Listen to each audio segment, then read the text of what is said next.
Hello everyone, Tickless academy YouTube channel में आप सभी का स्वागत है।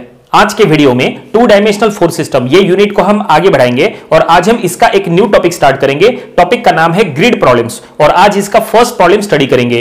तो देखिए, जो प्रॉब्लम आज हमें सॉल्व करना है वो आपके सामने है। क्वेश्चन में इसके लिए क्या लिखा है, देखिए क्वेश्चन में लिखा है calculate the resultant of the forces and its X and Y intercept. ये देखिए, ये डायग्राम में क्या दिख रहा है, ये एक ग्रिड स्ट्रक्चर है और यहां पे तीन फोर्सेस टोटल दिखाई दे रहे हैं। ये है 150 न्यूटन हॉरिजॉन्टल फोर्स, 130 न्यूटन एक वर्टिकल फोर्स और 100 न्यूटन एक इंक्लाइंड फोर्स। और ये एक ग्रिड स्ट्रक्चर है। यहां देखिए स्क्वायर बॉक्सेस दिए हैं और ये स्क्वायर बॉक्स का डायमेंशन हमेशा देखिए यहां पे दिया है 1 मीटर 1 मीटर, डायमेंशन दोनों तरफ सेम होता है। जनरली नंबर ऑफ प्रॉब्लम्स में 1 मीटर ही होता है, अगर नहीं हो तो 2 मीटर या 3 4 4 ऐसा कुछ हो सकता है, लेकिन हमेशा ध्यान में रखना ये स्क्वायर बॉक्सेस होते हैं। और यहां पे एक्स एक्सिस और वाई एक्सिस क्लियर कट दिखाई दे रहा है। और हमें क्या फाइंड आउट करना है, हमें ये तीनों फोर्सेस का रिजल्टेंट फाइंड आउट करना है और रिजल्टेंट फाइंड आउट करने के बाद हमें उसका एक्स और वाई इंटरसेप्ट भी फाइंड आउट करना है। तो चलो ये प्रॉब्लम हम सॉल्व करना शुरू करते हैं। लेकिन इस टाइप के प्रॉब्लम सॉल्व करते समय आपको इसके पहले के टॉपिक्स की जानकारी होना चाहिए। आपको ये पता होना चाहिए कि इंक्लाइंड फोर्सेस को कैसे रिजॉल्व करना,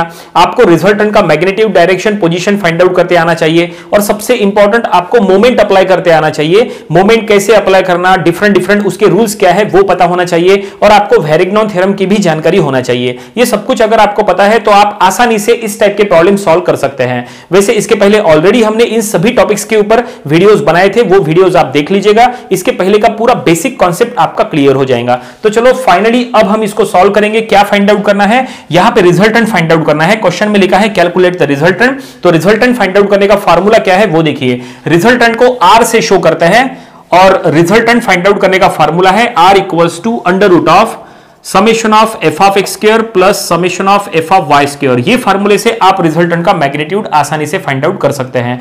देन हमें रिजल्टेंट का डायरेक्शन फाइंड आउट करना होता है। इट मींस रिजल्टेंट का एंगल थीटा, तो वो फाइंड आउट करने का फार्मूला है theta equals to tan inverse of that is summation of F of Y by summation of F of X. इसको ब्रैकेट में भी लिख सकते हैं या डिटर्मिनेंट फॉर्म में भी लिख सकते हैं, कोई दिक्कत नहीं है।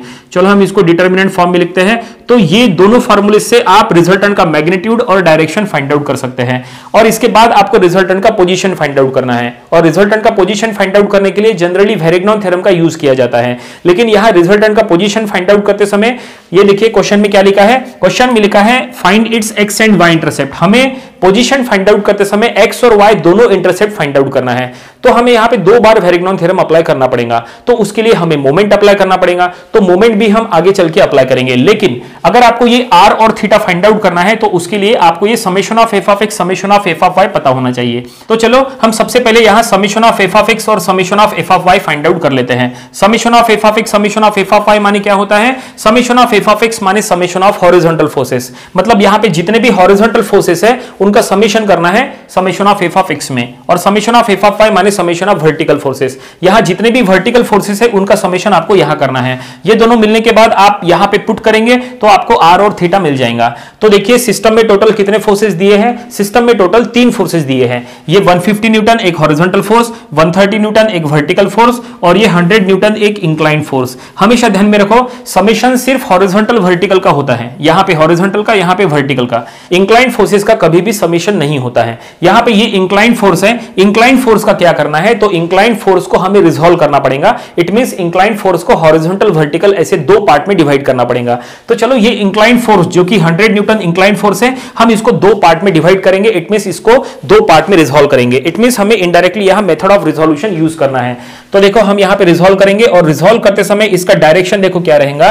तो सीधी सी बात है, इसका जो डायरेक्शन है वो आउटवर्ड रहेगा। देखो क्योंकि 100 जो है ऐसा आउटवर्ड है, 100 का डायरेक्शन आउटवर्ड है, outward from the point, away from the point. तो इसके दोनों कंपोनेंट्स का जो डायरेक्शन है वो भी आउटवर्ड रहेगा। तो ये देखिए हमने यहां पे दोनों का डायरेक्शन यहां पे ले लिए। और अब यहां पे क्या लिखेंगे, तो ये जो हॉरिजॉन्टल कंपोनेंट है, हॉरिजॉन्टल कंपोनेंट और वर्टिकल कंपोनेंट में हम कॉस और साइन लिखेंगे। तो उसके लिए ये इंक्लाइंड फोर्स का एंगल कितना है वो पता होना चाहिए। चलो सबसे पहले ये इंक्लाइंड फोर्स का एंगल निकालते हैं। ये एंगल को हम कहेंगे फिलहाल एंगल अल्फा। अब ये एंगल कैसे फाइंड आउट करेंगे, ये एंगल फाइंड आउट करना काफी आसान है। इसके लिए हम क्या करेंगे, ऐसा एक ट्रायंगल बनाएंगे। देखिए ये एक ट्रायंगल, देखिए ये एक राइट एंगल ट्रायंगल यहां बन सकता है। देखिए यहां 90 डिग्री रहेगा।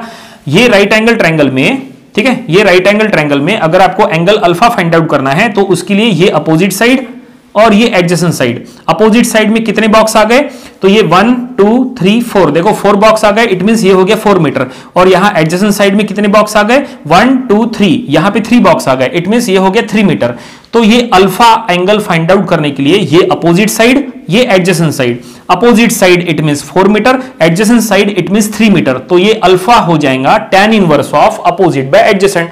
हमें यहां पे फार्मूला यूज करना है, alpha equals to that is tan inverse of opposite by adjacent that is 4/3, ऐसा हम यूज करेंगे।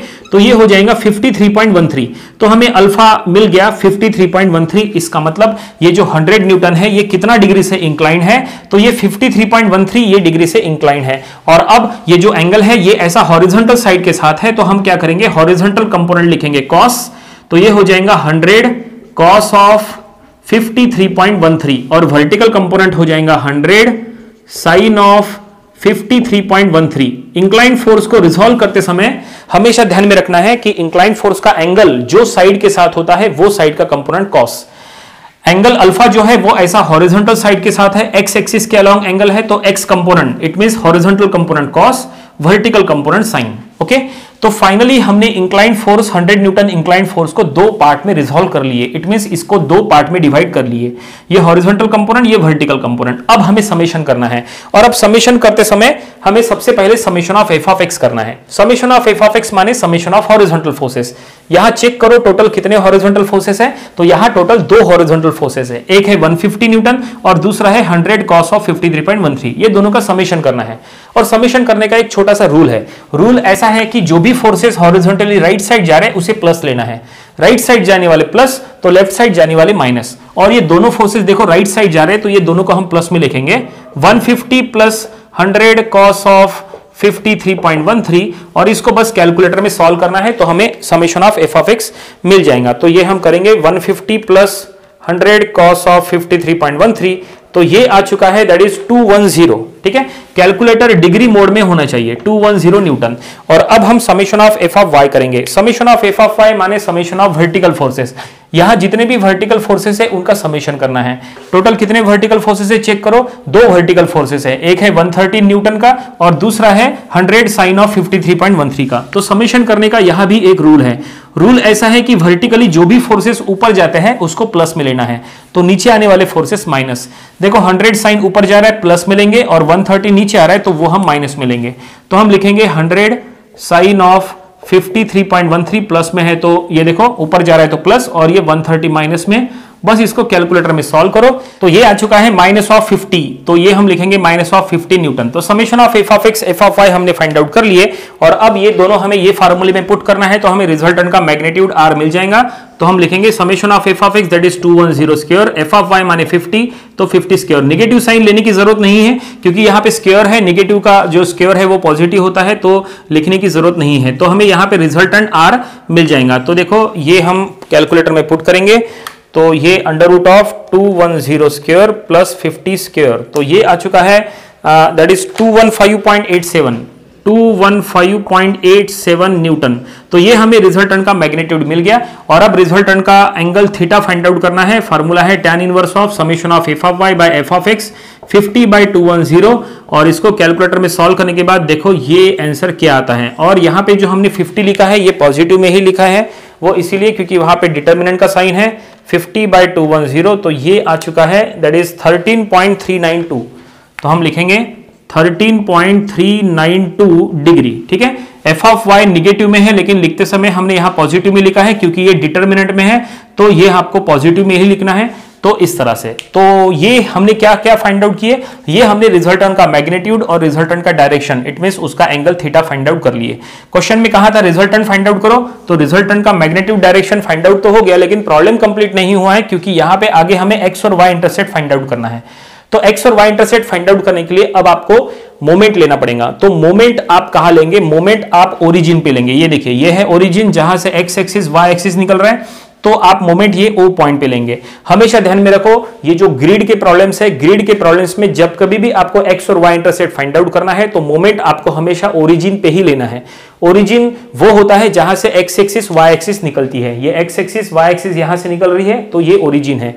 ओरिजिन का नाम ओ होना जरूरी नहीं है। कुछ प्रॉब्लम्स में यहां पे ओ लिखा होता है, कुछ प्रॉब्लम्स में यहां पे ए होता है, बी होता है, सी डी कुछ भी हो सकता है, लेकिन हमेशा एक्स और वाई एक्सिस जहां से निकलेंगी आपको वहीं पे, इट मींस ओरिजिन पे ही मोमेंट लेना है जब कभी भी आपको एक्स और वाई इंटरसेप्ट फाइंड आउट करना है। तो चलो यहां पे हम मोमेंट ओ पॉइंट पे लेंगे फाइनली। तो हम यहां पे लिखेंगे summation of moment at point O. Moment आपने ओ पॉइंट पे लिया है और समेशन का रूल है क्लॉकवाइज जाने वाले फोर्सेस प्लस। मोमेंट क्या होता है? मोमेंट ऐसा फोर्स होता है जो अप्लाई करने के बाद बॉडी या तो क्लॉकवाइज रोटेट करती है या तो एंटी क्लॉकवाइज रोटेट करती है। मोमेंट का फार्मूला है फोर्स इनटू परपेंडिकुलर डिस्टेंस। और मोमेंट अप्लाई करते समय रूल ऐसा है कि मोमेंट आप जो पॉइंट पे अप्लाई करेंगे वो पॉइंट से पास होने वाले सभी फोर्सेस जीरो। यहां पे हमने क्या लिखा है? Summation of MO, it means summation of moment of all the forces eight point O। यहां पे जितने भी फोर्सेस है सभी फोर्सेस का मोमेंट एट पॉइंट O। यहां टोटल कितने फोर्सेस है काउंट करो, तो यहां पे टोटल 4 फोर्सेस है, 150, 130, 100 cos, 100 sin, ऐसे टोटल 4 फोर्सेस है। सभी 4 फोर्सेस का मोमेंट हमें O पॉइंट पे लेना है। तो चलो देखते हैं मोमेंट लेते समय क्या होता है। लेकिन जैसा हमने कहा कि मोमेंट आप जहां अप्लाई करेंगे वहां से पास होने वाले सभी फोर्सेस जीरो, तो ये रूल का यूज करते हुए आपको चलना है। तो यहां पे हमें क्लियर कट दिख रहा है मोमेंट हमने O पॉइंट पे लिया है तो O से पास हो रहा है 100। देखो O से 100 पास हो रहा है, तो अगर O से 100 पास हो रहा है तो 100 का moment about point O zero हो जाएगा। ठीक है, 100 का मोमेंट जीरो। देखिए 100 यहां से निकल रहा है, ठीक है, हम यहां पे शो करते हैं 100 जो है वो यहां से निकल रहा है। 100 का जनरेटिंग पॉइंट ये है, 100 यहां से निकल रहा है, ये है वो 100 यहां से ऐसे निकलते हुए जा रहा है। तो 100 अगर यहां से निकल रहा है, O से निकल रहा है, तो 100 जीरो हो जाएगा, 100 मोमेंट के इक्वेशन में नहीं आएगा। अगर 100 जीरो हो गया तो 100 के दोनों कंपोनेंट भी जीरो हो जाएंगे। देखो 100 के दोनों कंपोनेंट ऐसे रहेंगे, ये है 100 का कॉस कंपोनेंट, ठीक है, और ये है 100 का साइन कंपोनेंट। हमने भले ही वहां पे शो किया है, रिजोल्यूशन तो आप कहीं पे भी शो कर सकते हैं। हमने ये इंक्लाइंड फोर्स को रिजोल्व करते समय उसके रिजोल्व कंपोनेंट्स यहां शो किए हैं। इसका मतलब ये नहीं कि ओरिजिनली वो वहीं से जा रहे हैं। जनरेटिंग पॉइंट जहां पे होता है फोर्स वहीं से निकलता है। जनरेटिंग पॉइंट 100 का O से है तो उसकी जो दोनों कंपोनेंट्स है वो भी O से ही निकलेंगे। तो फाइनली यहां पे जैसा हमने कहा था कि मोमेंट आप O पॉइंट पे अप्लाई करेंगे तो O से पास होने वाले सभी फोर्सेस जीरो। मोमेंट हमने O पॉइंट पे अप्लाई किया है तो O से पास हो रहा है, ये कॉस कंपोनेंट O से पास हो रहा है, ये साइन कंपोनेंट O से पास हो रहा है, तो ये दोनों फोर्सेस का मोमेंट जीरो हो जाएगा। ये दोनों मोमेंट के इक्वेशन में नहीं आएंगे, ठीक है। और जो रिमेनिंग फोर्सेस सेफ है वो मोमेंट की इक्वेशन में आएंगे। 150 सेफ है, ये मोमेंट की इक्वेशन में आएगा। 130 सेफ है, ये मोमेंट की इक्वेशन में आएगा। 150 O से पास नहीं हो रहा है, ये थोड़ा सा ऊपर है, और 130 ये भी O से पास नहीं हो रहा है, ये ऐसा राइट साइड में है, तो ये दोनों इक्वेशन में आएंगे। कॉस और साइन ये जो दोनों कंपोनेंट है वो जीरो हो गए, ठीक है। तो चलो अब ये दोनों जो सेफ है उनको हम मोमेंट के इक्वेशन में लेंगे, और इन दोनों को हमें चेक करना पड़ेगा कि वो O के रिस्पेक्ट में क्लॉकवाइज है या एंटी क्लॉकवाइज है। जो क्लॉकवाइज है वो हमें प्लस में लेना है और जो एंटी क्लॉकवाइज है वो हमें माइनस में लेना है। तो 150 की अगर बात करें तो 150 देखो ऐसे राइटवर्ड जा रहा है, मोमेंट O पे है, तो चेक करने का तरीका काफी आसान है। ये दो फिंगर्स एज अ कंपास है, ऐसा मान के चलो। मोमेंट आपने O पे लिया है तो ये दोनों में से ये जो फिंगर है ये आपको O पे रखना है, और दूसरा फिंगर जो फ्री है वो फोर्स के डायरेक्शन में घुमाना है। आपको ऐसा थोड़ा सा डेमोन्स्ट्रेशन करके देखना है तो आपको ये पता चल जाएगा कि जो फोर्स है वो क्लॉकवाइज है कि एंटी क्लॉकवाइज है। मोमेंट O पे है तो ये फिंगर हम O पे रखते हैं, और 150 राइट साइड जा रहा है तो दूसरा फिंगर हम ऐसा राइट साइड में घुमाते हैं। तो देखो अपने हाथ का मूवमेंट ये क्लॉकवाइज हुआ O के रिस्पेक्ट में कि एंटी क्लॉकवाइज, तो ये हुआ ऐसा क्लॉकवाइज, तो हम लेंगे उसको प्लस में। तो चलो 150 को हम लेंगे प्लस में, तो ये हम लिखेंगे प्लस 150 इंटू डिस्टेंस हम लिखेंगे 4 इंटू डिस्टेंस। 4 कैसे? क्योंकि मोमेंट का फार्मूला होता है फोर्स इंटू परपेंडिकुलर डिस्टेंस, तो ये फोर्स इंटू ये परपेंडिकुलर डिस्टेंस, ये distance perpendicular to the force है। ये डिस्टेंस कितना? 4 मीटर। 1 मीटर के हर एक बॉक्सेस थे, हमने आपको बताए थे, तो ये हमने लिखा 4। और अब नेक्स्ट ये 130, ये 130 नीचे जा रहा है। चलो इसको चेक करते हैं O के रिस्पेक्ट में क्लॉकवाइज या एंटी क्लॉकवाइज। चेक करने का तरीका वैसे ही जैसे इसके पहले किए थे। ये दो में से ये जो फिंगर है ये हम O पे रखेंगे और दूसरा फिंगर फोर्स के डायरेक्शन में घुमाएंगे। मोमेंट O पे है तो ये हमने O पे रखे। 130 को चेक कर रहे हैं, 130 नीचे जा रहा है तो दूसरा फिंगर ऐसे नीचे घुमाओ, ठीक है, और अपने हाथ का मूवमेंट चेक करो। तो ये क्या हुआ? 130 O के रिस्पेक्ट में क्लॉकवाइज, तो हम लिखेंगे 130 को प्लस में, इंटू O से लेके 130 तक का डिस्टेंस 2, ठीक है, यहां से लेके यहां तक 2 बॉक्स कवर होते हैं तो ये हो गया 2। बस इसको कैलकुलेटर में सॉल्व करो तो यहां पे हमें मोमेंट का वैल्यू मिल जाएगा 150 इंटू 4 प्लस 130 इंटू 2, ठीक है। तो ये आ चुका है 860, तो हम लिखेंगे 860 न्यूटन मीटर। तो ये हमें मोमेंट का वैल्यू मिल गया और बस यही मोमेंट का यूज करके अब हमें X intercept and Y intercept find out करना है। लेकिन अब एक इंपॉर्टेंट बात बताते हैं, वो पहले आप समझ लो। ये जो हम ग्रिड के प्रॉब्लम सॉल्व कर रहे हैं, ग्रिड के प्रॉब्लम्स में नंबर ऑफ स्टूडेंट्स को कंफ्यूजन होता है मोमेंट में, नंबर ऑफ स्टूडेंट्स को मोमेंट में कंफ्यूजन होता है। ये जो हमने मोमेंट का इक्वेशन लिखा है, मोमेंट का कॉन्सेप्ट क्लियर होने के बाद भी नंबर ऑफ स्टूडेंट्स को मोमेंट में कंफ्यूजन होता है। वो इसीलिए क्योंकि नंबर ऑफ स्टूडेंट्स को यही नहीं समझ में आता है कि मोमेंट अगर आप ओ पे अप्लाई करते हैं तो कौन सा फोर्स जीरो हो रहा है, कौन सा फोर्स जीरो नहीं हो रहा है। कैसा है कि डिफरेंट बुक्स में डिफरेंट दिया है। कुछ बुक्स में ये प्रॉब्लम अगर सॉल्व किया है तो ये दोनों को जीरो लिया गया है, और कुछ बुक्स में ये जो कंपोनेंट्स है इनको जीरो नहीं लिया है, उनको सेफ रखा है और फिर सॉल्व किया है।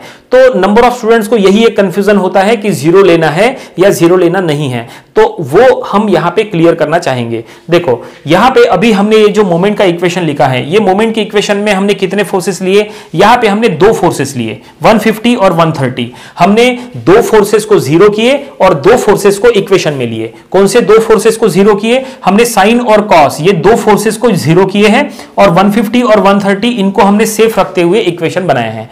अब हम एक काम करते हैं, अब हम ये जो दोनों फोर्सेस जो हमने पहले जीरो किए थे, अब ये दोनों को हम सेफ रख के इक्वेशन बनाएंगे। इट मींस हम इसको जीरो नहीं करेंगे, हम इसको भी इक्वेशन में लेंगे, 150 130 को भी इक्वेशन में लेंगे, फिर भी देखो आंसर वही आएगा। चलो हम आपको सॉल्व करके बताते हैं कैसे सॉल्व होगा। देखो हम आपको नया इक्वेशन बना के बताएंगे मोमेंट का एक दूसरा इक्वेशन, ठीक है। इससे आपका कॉन्सेप्ट क्लियर हो जाएगा, क्योंकि ग्रिड के प्रॉब्लम्स में मोमेंट में नंबर ऑफ स्टूडेंट्स को कंफ्यूजन होता है। देखो हम यहां पे इक्वेशन बना रहे, summation of moment at point O, फिर से हम इक्वेशन बना रहे और हमें चारों फोर्सेस को सेफ रख के इक्वेशन बनाना है। इसके पहले हमने दो को जीरो किए थे, दो को सेफ किए थे और ये आंसर निकाले थे। अब हम चारों को सेफ रख के इक्वेशन बनाएंगे तो भी देखो आंसर वही आएगा और आपका कॉन्सेप्ट क्लियर हो जाएगा। फिर आप चाहे तो एग्जाम में ये मेथड अप्लाई करना या तो ये मेथड अप्लाई करना, चॉइस पूरा आपका रहेगा। तो यहां पे अगर हमें चारों को सेफ रखना है तो सबसे पहले तो 150 और 130 को हम यहां पे लिख लेते हैं। देखो 150 तो एज इट इज रहेगा क्लॉकवाइज इंटू 3, 130 ये भी क्लॉकवाइज रहेगा इंटू 2। अब जो फोर्सेस पहले हमने जीरो किए थे, अब हमें उनको सेफ रख के इक्वेशन अगर बनाना है तो इसके लिए हम क्या करेंगे, ये जो 100 है, ये जो 100 के ये जो दो कंपोनेंट्स है साइन और कॉस, इसका रिजोल्यूशन हम यहां पे कंसीडर नहीं करेंगे। क्या कहा, ये सबसे इंपॉर्टेंट है, सुनो। इसका रिजोल्यूशन, ये जो 100 का रिजोल्यूशन है, हम यहां पे ये ओ पॉइंट पे कंसीडर नहीं करेंगे, हम इसका रिजोल्यूशन बाहर कंसीडर करेंगे। देखो हम ये रिजोल्यूशन बाहर कंसीडर करेंगे, हम ये पॉइंट पे रिजोल्यूशन कंसीडर करेंगे। इसका मतलब अगर हम ये पॉइंट पे रिजोल्यूशन कंसीडर करेंगे तो 100 cos 53.13 ये जा रहा है। देखो ये जो 100 cos 53.13 है उसका वे ऑफ एक्शन ये है, ठीक है, और ये जो 100 sin 53.13 है उसका वे ऑफ एक्शन ऐसा है। इसका मतलब ये दोनों ओ से पास नहीं हो रहे। इसके पहले जब हमने ये इक्वेशन बनाए थे तब हमने 100 cos 100 sin का रिजोल्यूशन ये अंदर में लिए थे, ये दोनों को जीरो किए थे और इक्वेशन बनाए थे। हमने रिजोल्यूशन ओ पॉइंट पे लिए थे, तो उसके अकॉर्डिंग ये दोनों ओ से पास हो रहे थे, इसलिए ये दोनों को हमने जीरो लिए थे। लेकिन अब जो हम इक्वेशन बनाएंगे उसमें हमें अगर दोनों को सेफ रखना है तो हम ये दोनों का ये जो 100 cos 100 sin है ये हम ओरिजिन पे, इट मींस हम ये अंदर रिजोल्यूशन कंसीडर नहीं करेंगे, हम ये रिजोल्यूशन यहां बाहर कंसीडर करेंगे ये पॉइंट पे। तो ऐसे में 100 cos और 100 sin ये जो दो कंपोनेंट्स हैं ये दोनों में से कोई भी ओ से पास नहीं हो रहा है। 100 cos ये जा रहा है काफी ऊपर है और 100 sin ये जा रहा है ये भी काफी दूर है, ओ से पास नहीं हो रहा है। और अब ये दोनों को इक्वेशन में लो और इक्वेशन में लेके उसका आंसर निकालो। चलो ये दोनों को हम इक्वेशन में अब लेंगे। क्या कहा, रिजोल्यूशन कहां कंसीडर कर रहे हैं, हम ये रिजोल्यूशन बाहर कंसीडर कर रहे हैं, ये सबसे इंपॉर्टेंट है। लेकिन एक बात और है जो आपको ध्यान में रखनी है, अगर आप रिजोल्यूशन बाहर कंसीडर करेंगे तो आप डिस्टेंस वो बाहर के पॉइंट के अकॉर्डिंग लेंगे। क्या कहा, अगर आप रिजोल्यूशन यहां पे लेंगे तो आपको डिस्टेंस भी यही पॉइंट के अकॉर्डिंग लेना है, ठीक है। चलो देखते हैं कैसे। सबसे पहले 100 cos 53.13 चेक करो ये क्लॉकवाइज है या एंटी क्लॉकवाइज ओ पॉइंट के रिस्पेक्ट में।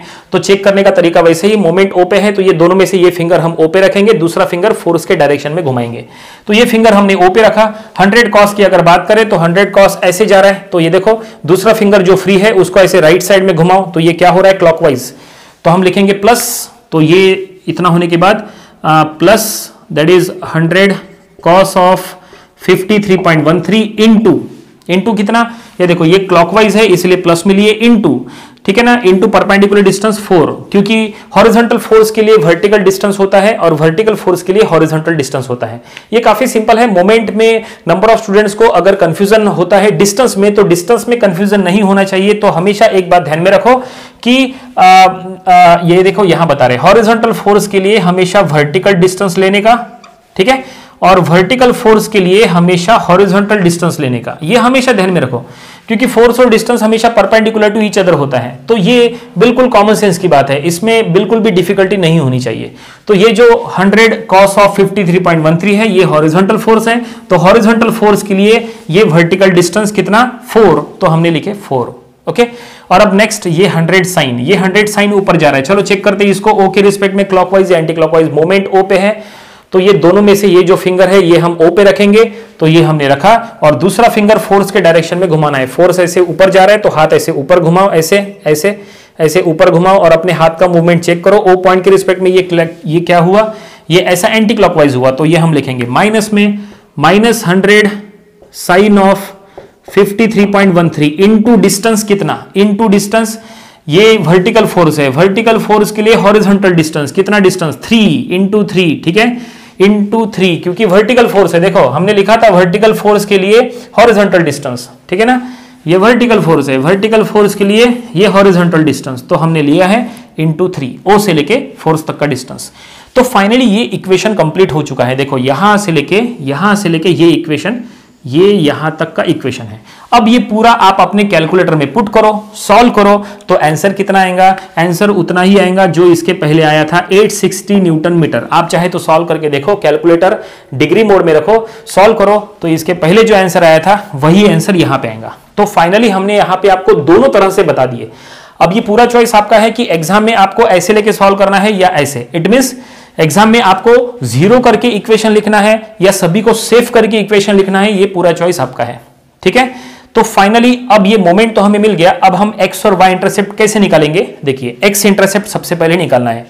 तो अगर एक्स इंटरसेप्ट निकालना है तो उसके लिए क्या स्टेप्स रहेंगी, देखिए हमने ये जो दो इक्वेशंस लिखे हैं, यहां पे हम बीच में और लिख देते हैं, आप दोनों में से कोई भी एक यूज करो, कोई दिक्कत नहीं है।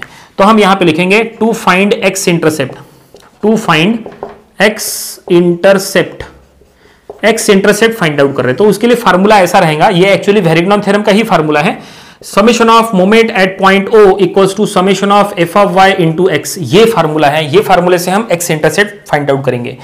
इसके लिए हमने यहां पे summation of F of Y का यूज किया है। तो मोमेंट का वैल्यू हम यहां लिखेंगे 860 equals to summation of F of Y है -50 इंटू एक्स।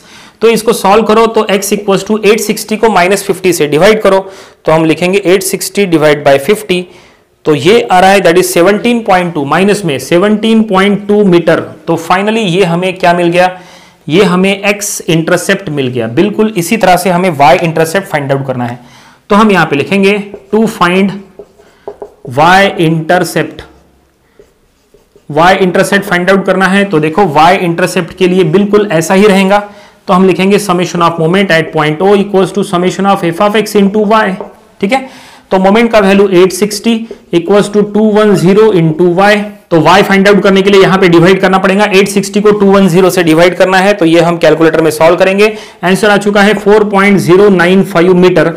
तो ये हमें क्या मिल गया, ये हमें यहां पे y इंटरसेप्ट मिल गया। तो फाइनली क्वेश्चन में जो कुछ भी फाइंड आउट करने के लिए कहा था वो सब कुछ हमने फाइंड आउट कर लिए। क्वेश्चन में कहा था calculate the resultant and X and Y intercept, तो वो सब कुछ हमने यहां निकाल लिए हैं। ये है रिजल्टेंट का मैग्नीट्यूड, ये है रिजल्टेंट का डायरेक्शन, इट मींस उसका एंगल, ये रिजल्टेंट का एक्स इंटरसेप्ट और ये है रिजल्टेंट का वाई इंटरसेप्ट। प्रॉब्लम यहीं पे कंप्लीट हो गया। उम्मीद करते हैं कि ये प्रॉब्लम आपको समझ में आया होगा। ये प्रॉब्लम आपको अपने प्रैक्टिस बुक में याद से सॉल्व करके देख लेना चाहिए। ये था ग्रिड प्रॉब्लम्स, ये टॉपिक का फर्स्ट प्रॉब्लम। इसके आने वाले वीडियोस में हम इसके और भी नंबर ऑफ प्रॉब्लम्स कवर करेंगे ताकि इसकी अच्छी खासी प्रैक्टिस हो जाए।